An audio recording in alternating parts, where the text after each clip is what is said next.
آیا کریمہ نمبر 8 نحمدہ ونصلی ونسلم علی رسولہ الکریم اما بعد اعوذ باللہ من الشیطان الرجیم بسم اللہ الرحمن الرحیم وَإِذَا مَسَّ الْإِنسَانَ ضُرٌّ دَعَا رَبَّهُ مُنِيبًا إِلَيْهِ ثُمَّ إِذَا خَوَّلَهُ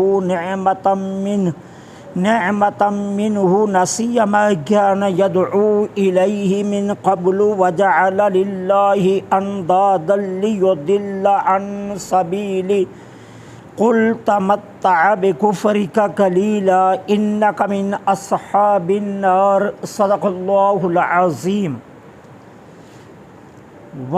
اور اذا جب مسا پہنچتی ہے انسان کو درن کوئی مصیبت دعا تو یہ دعا کرتا ہے ربہ اپنے رب سے منیبن رجوع کرتے ہوئے الیہ اس کی طرف ثم پھر اذا جب خولہ وہ عطا فرماتا ہے نعمت من ہو اس کو نسیہ یہ بھول جاتا ہے ما کان یدعو کہ وہ کیا دعا کر رہا تھا الیہ اس اللہ سے من قبل اس سے پہلے وجعل اور شروع ہو جاتا ہے للہ اندادا اللہ کے شریک بنانا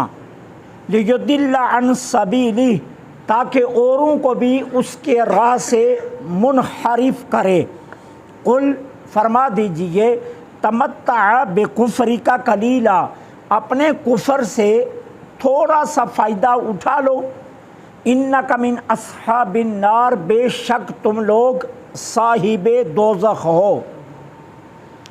اللہ جل سبحانہ و تعالی نے اس سے پہلی آیات میں یہ ارشاد فرمایا تھا کہ میں عبادت کا مستحق ہوں، اور اس پر اس نے دلائل یہ دیے کہ آسمانوں اور زمینوں کو میں نے ہی بنایا،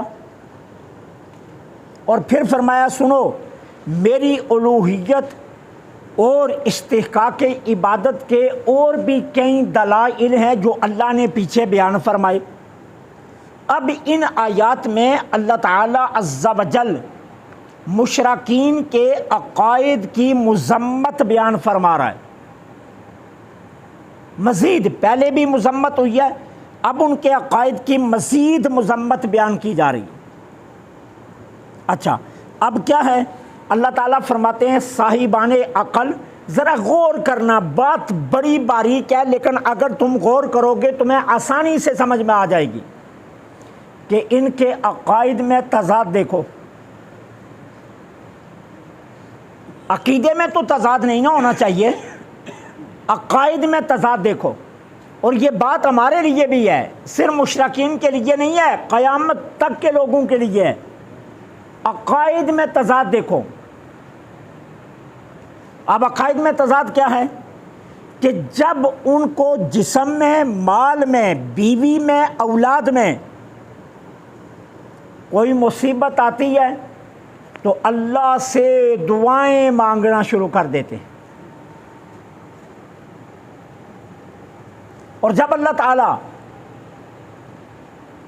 انہیں اس مصیبت سے نجات دے دیتا ہے تو پھر واپس بتوں کے پاس، پھر اپنے بنائے ہوئے خداؤں کی پوجا شروع کر دیتے ہیں۔ اب یہ کتنا بڑا تضاد ہے، تم دیکھو تو صحیح، مصیبت میں اللہ کو پکارتے ہیں، اور جب اللہ مصیبت سے نجات دے دیتا ہے تو دوبارہ اپنے بتوں کے پاس چلے جاتے ہیں۔ تو تم صاحبان عقل اس پر غور و فکر کرو کہ یہ کتنے تعجب والی بات ہے۔ اب یہ ہے تو مشرکین کے لیے، لیکن آج حال ہمارا بھی یہی ہے۔ ہم کہتے ہیں اللہ تعالی عز و جل پر ہمارا ایمان ہے، لیکن صرف زبان کی حد تک، عمل کی حد تک نہیں۔ عمل میں کچھ بھی نہیں ہے، عمل میں کچھ بھی نہیں ہے۔ اور جب مصیبت میں پڑتے ہیں دعائیں مانگتے ہیں، جب راحت مل جاتی ہے تو کوئی پوچھے کیسے ملا، او فلاں ڈاکٹر بڑا اچھا تھا، اس کی دوائی سے آرام آ گیا۔ اچھا یہ کاروبار کیسے سیدھا ہو گیا؟ او جی بس مشورہ کیا، پھر اپنی عقل دوڑائی اور عقل نے کام کیا اور کمال کر دیا۔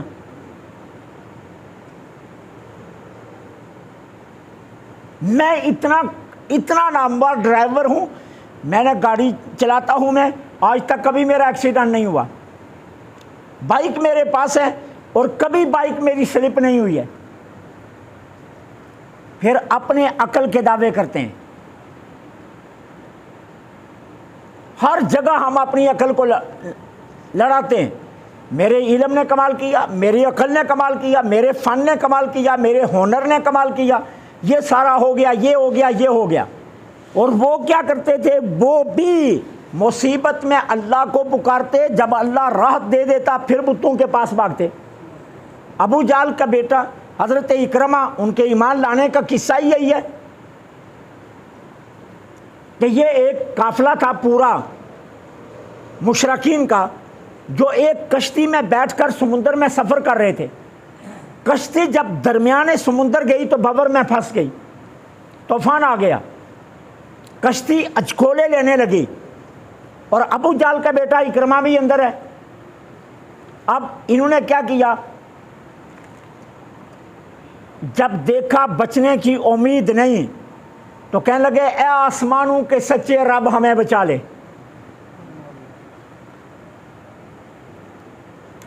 اے آسمانوں کے سچے رب ہمیں بچا لے۔ اب بھنور سے کشتی نکل آئی، طوفان تھم گیا۔ اب اکرمہ نے سوچا یہ کمال عجیب بات ہے، مانتے ہم بتوں کو ہیں اور آج مصیبت کے وقت کسی نے بت کو نہیں پکارا، آج سچے رب کو پکارنا شروع ہو گئے۔ آج تو کسی نے نہیں کہا اے لات، اے عزا، اے منات ہمیں بچا۔ اس کا مطلب ہے ان سب کا بھی عقیدہ یہی ہے، انہیں نہیں بچانا تھا۔ کشتی والے کو کہا واپس لے چل کنارے، کشتی والے نے کہا نہیں، سردار کا بیٹا تھا، اب ماننی پڑی کشتی والے کو۔ اب کشتی واپس لے آیا، کنارے اترے، دوڑ لگا دی، بغیر کچھ پوچھے سیدھے حضور کی بارگاہ میں آ گئے، اور آ کر کہتے ہیں جو آپ کا رب ہے وہی سچا ہے، مجھے کلمہ پڑھا دیجیے۔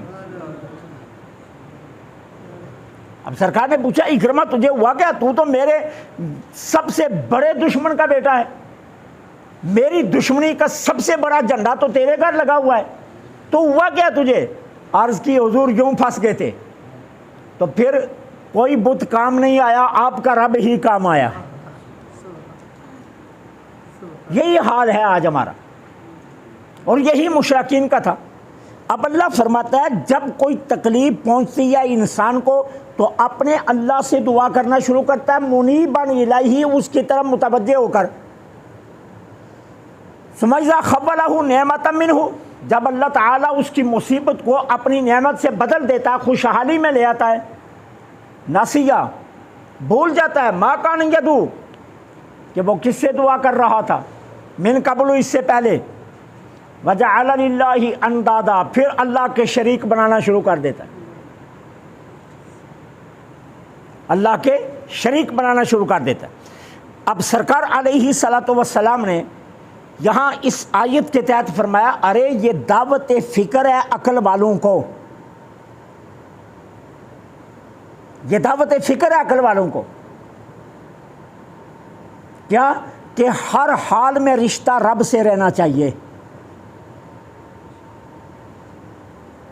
حضرت عبداللہ بن عباس رضی اللہ تعالیٰ عنہ کی نصیحتوں والی ایک بڑی مشہور حدیث ہے، بہت لمبی حدیث ہے، جس میں حضور نے حضرت عبداللہ بن عباس کو کئی نصائح فرمائے، لیکن اسی حدیث کا ایک ٹکڑا یہ بھی ہے، سرکار نے فرمایا اے چچا کے بیٹے، اذا سألت فاسأل اللہ واذا استعنت فاستعن باللہ، جب بھی مانگو اللہ سے مانگو، جب بھی سوال کرو اللہ سے سوال کرو، اور جب بھی مدد مانگو اللہ سے مانگو۔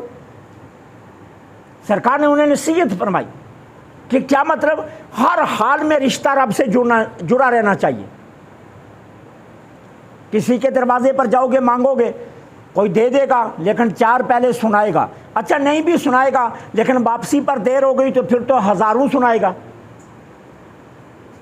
پھر مانگتے ہوئے شرمندگی جو ہوگی، گھر سے چلتے ہوئے کہیں گے وہ یار شرم آتی ہے، کیسے مانگنے چلا جاؤں،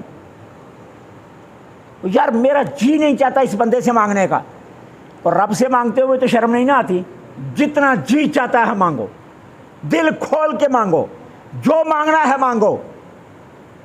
اس لیے فرمایا جب بھی مانگنا ہے اللہ سے مانگو، اور مدد چاہیے تو اللہ سے مدد مانگو. سرکار نے حضرت عبداللہ بن عباس کو یہ نصیحت فرمائی. وہاں تو شرم کی بات ہی نہیں ہے کہ وہاں شرم آئے گی مانگتے ہوئے. وہ میں نے شاید آپ کو پہلے بھی یہ واقعہ سنایا تھا کہ امام کعبہ جو تھے نا حرم کے امام، انہوں نے اپنے مشاہدات کی ایک کتاب لکھی ہے، عربی زبان میں وہ کتاب ہے، میں نے وہ خود اس کتاب کو پڑھا ہے. اس میں وہ اپنے مشاہدات لکھتے ہیں. وہ لکھتے ہیں کہ میں نے دیکھا کہ بیت اللہ شریف کے سامنے ایک بڑھیا کھڑی ہے اور کہہ رہی ہے اے اللہ مجھے 5 کروڑ روپیہ دے دے، اے اللہ مجھے 5 کروڑ روپیہ دے دے. تو امام صاحب کہتے ہیں میں نے چونکہ آوازیں کیچ ہو رہی تھی تو میں نے ایک ملازم کو کہا، میں نے کہا اس بڑھیا کو لے کر آ. وہ بڑھیا کو پکڑ کر لایا تو میں نے کہا اماں یہاں ایمان مانگ، یہاں اور کچھ مانگ، یہ تو کیا مانگ رہی ہے خانہ کعبے کے سامنے کھڑی ہو کر اللہ سے. تو اماں نے کہا اچھا میں نے سمجھا تو بڑا شعور والا بندہ ہے لیکن عقل اکل تجھے بھی نہیں ہے. جب بادشاہ کے دربار میں آئی ہوں تو پھر جو جی چاہے مانگوں تو تم کون ہوتا ہے اعتراض کرنے والا.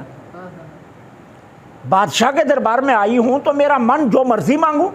بادشاہ نے کوئی پابندی لگائی ہے کہ یہاں آ کے یہ نہیں مانگنا، وہ مانگنا، یہ نہیں مانگنا؟ اگر پابندی کا کوئی تیرے پاس ہے قانون مجھے بتا دے. تو امام صاحب کہتے ہیں میں اتنا شرمندہ ہوا، میں نے اس دن اپنے ایمان کی اصلاح کی کہ واقعہ بادشاہ ہے، اس سے جو مرضی مانگو، جتنا مرضی مانگو، جو مانگو اور جتنا مرضی مانگو اور جیسے مرضی مانگو. وہ کوئی کہتا ہے کہ یہ نہ مانگو اور وہ نہ مانگو. تو سرکار علیہ الصلوۃ والسلام نے فرمایا کہ اے چچا کے بیٹے عبداللہ بن عباس سے کہ جب بھی سوال کرنا ہے اللہ سے سوال کرو اور جب بھی مدد مانگنی ہے اللہ سے مانگو. اچھا فقہا نے اس حدیث کی فقہ کیا بیان کیا ہے؟ اس حدیث کی فقہ یہ بیان کیا ہے کہ مصیبت میں بھی اللہ سے رشتہ رہنا چاہیے اور راحت میں بھی اللہ ہی سے رشتہ رہنا چاہیے. ہر حال میں رب سے رشتہ جڑ کر رہنا چاہیے. یہ نہیں ہے بیماری آ گئی اب جناب مسجدوں کے چکر شروع ہو گئے، درباروں پر حاضریاں شروع ہو گئیں، اب بچے بلائے جا رہے ہیں، گھر میں قرآن پڑھایا جا رہا ہے، صدقات دیے جا رہے ہیں، دیگیں بانٹی جا رہی ہیں، ختمات ہو رہے ہیں، یہ ہو رہا ہے وہ ہو رہا ہے. اچھا بیماری سے شفا مل گئی، اب نہ صاحب نظر آ رہے نہ دیگیں نظر آ رہی. یہ اللہ کو پسند نہیں. وہ کہا کہتے ہیں اس سرکار کی اس نصیحت کی فقہ یہ ہے کہ رات میں بھی اور مصیبت میں بھی ہر حال میں رشتہ اللہ سے رہنا چاہیے. اور اگر مصیبت میں اللہ سے رشتہ ہے اور رات میں نہیں ہے تو فقہا کہتے ہیں، محدثین کہتے ہیں یہ مشرکوں کا طریقہ ہے. یہ تو مشرک کرتے ہیں کہ مصیبت آتی ہے تو اللہ کو پکارتے ہیں اور مصیبت ختم ہو جاتی ہے تو بتوں کی طرف چل پڑتے. تو کہا یہ تو مشرکوں کا طریقہ ہے، ایک مومن کا طریقہ یہ نہیں ہے. مومن کا طریقہ یہ ہے کہ حالت رات ہو تب بھی، حالت مصیبت ہو، وہ ہر حال میں رشتہ اپنے رب سے رکھتا ہے. اسی طرح سیدنا حضرت ابو ہریرہ رضی اللہ تعالی عنہ روایت کرتے ہیں سرکار علیہ الصلوۃ والسلام نے فرمایا جس شخص کو اس سے خوشی ہو، جس شخص کو اس بات سے خوشی ہو کہ اللہ تعالی مصائب کے اوقات میں اس کی دعاؤں کو قبول کریں. حضرت ابو ہریرہ فرماتے ہیں سرکار نے فرمایا کہ جس شخص کو اس بات سے خوشی ہو کہ مصیبت کے وقت اللہ اس کی دعائیں قبول کرے، فرمایا یاد رکھ راحت کے دنوں میں اللہ سے کثرت سے مانگ، اللہ مصیبت کے دنوں میں قبول کر لے. راحت کے دنوں میں اللہ سے کثرت سے مانگ. ٹھیک ہے نا. تو جو کثرت سے راحت میں مانگتا ہے نا، مصیبت آتی ہے تو اللہ کہتا ہے ہاں یہ بندہ وہی ہے نا، خوشی میں بھی مجھے سے مانگ رہا تھا، آج پھر مجھ سے مانگ رہا تو میں نے ہی تو اس کو نکالنا ہے مصیبت سے. تو فرمایا جو یہ پسند کرتا ہے نا کہ اس کی دعائیں مصیبت میں قبول ہوں، وہ راحت کے دنوں میں بھی اپنے رب سے دعائیں مانگے. اسی طرح حضرت عبداللہ بن مسعود رضی اللہ تعالیٰ عنہ کی مرویات میں سے ہے کہ سرکار علیہ السلام نے فرمایا اللہ کے فضل سے سوال کرو، اللہ کے فضل سے سوال کرو. اللہ کے فضل سے سوال کرنے کا مطلب کیا ہے؟ ہر وقت اللہ کا فضل مانگو. اے مالک فضل فرما، اے اللہ ہمارے اوپر فضل فرما، اے اللہ رحم فرما. اللہ تیرے فضل سے سوال کر رہے ہیں، اللہ کے فضل سے مانگو. کیوں؟ سرکار علیہ الصلوۃ والسلام نے فرمایا اللہ عز و جل اس بندے سے محبت کرتا ہے جو اس کے فضل سے سوال کرتا ہے. اللہ اس بندے سے محبت کرتا ہے جو اللہ کے فضل سے سوال کرتا ہے. تو اس لیے فرمایا اللہ کے فضل سے سوال کرو. اسی طرح سیدنا ابو ہریرہ رضی اللہ تعالیٰ عنہ کی مرویات میں سے یہ روایت ہے کہ سرکار علیہ الصلوۃ والسلام نے فرمایا جو اللہ سے سوال نہیں کرتا نا، اللہ اس سے غضبناک ہو جاتا ہے. اللہ کہتا ہے اس بدبخت کو دیکھو، بادشاہ میں ہوں اور یہ مجھے سے نہیں مانگ رہا. تو اللہ اس سے غضبناک ہوتا ہے جو اللہ سے نہیں مانگتا، جو سوال نہیں کرتا اللہ سے. تو قرآن کی یہ آیت یہی بتا رہی ہے کہ مشرکوں کا طریقہ ہے مصیبت میں اللہ سے مانگنا، رات کے دنوں میں بتوں کی طرف چل پڑنا. لیکن ایمان والے کا طریقہ کیا ہے کہ ایمان والا راحت کے دنوں میں بھی کثرت سے اپنے رب کو یاد کرتا ہے، اور مصیبت آ جائے تو پھر اگر کثرت سے نہ بھی کر سکے تو اللہ پھر بھی اس کی سن لیتا ہے. تو یہ مومن کی شان ہے کہ جو چاہتا ہے کہ مصائب کے دنوں میں اس کی دعائیں قبول ہوں، اسے چاہیے کہ وہ راحت کے دنوں میں اپنے رب سے کثرت سے دعائیں مانگا کرے.